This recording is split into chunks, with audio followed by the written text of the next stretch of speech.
Motchar and Zilberstrom, this is the father of Binyamin Zilberstrom that visits in Olav Shalom, that would visit Asavir before Pesach. He just lost his wife, the Binyamin, tragically. So he relates as follows. He had met the Rebbe the first time. Doesn't come from the Lubavitcher background. I don't remember or don't know their extraction. I think it's German, actually. Austrian or German. He met the Rebbe in Paris after the war. He became a Chassid, became a Lubavitcher. So he says in 1947, when the Rebbe came to Paris to receive his mother, we saw by the Rebbe that Laila Kayom Yoir, it's a prophecy in the future, we're talking about this, that the night will illuminate like the day. And every night by the Rebbe's Leil Shimurim, a night of watch, meaning, and the Rebbe was generally in his hotel there, the Hotel Dieu, and the nights were like day. My grandfather told me, I've told you this story, my Zayde Rabbi said, so he had visited the Rebbe twice in the hotel room. It was something with respect to getting a sefer. And my Zayde realized that Rebbe opened the door and he saw into the room. And my Zayde saw that the bed, he came one day, the second day, next day, that the bed clearly had not been slept in, the way the Svarim, etc. So the Rebbe did not sleep in the bed. His father also would not sleep in a hotel bed. Whatever the reason, because of tumah, whatever the reason, impurity, he would sleep at the chair, the desk. So my Zayde says to the Rebbe, "Ich schlaf nicht, you don't sleep." And the Rebbe's response, "Epis kentek auf dem Ponim, can you see something on my face?" He was only concerned that the Rebbe's mother, the Rebbe Tzachana, shouldn't see that he doesn't sleep.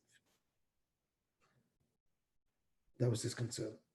So he's this Zilberstrom says, my Zayde saw it, everybody saw it. And he continues, he says, this Zilberstrom now also came once to the hotel to ask the Rebbe something, his opinion on something, his advice. And he says, I saw that the bed was made very well. And I inquired of Chassidim later, probably my grandfather. And they said, no, he doesn't sleep in it. And there's maybe shatnez or other things,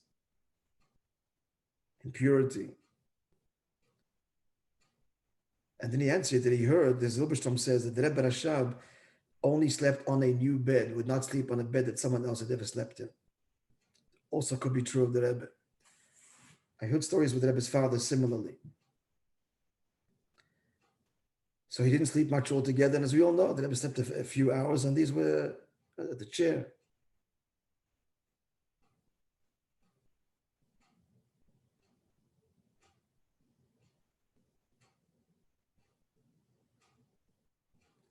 And somebody said that they also noticed, they met by the hotel, that the light was on all night.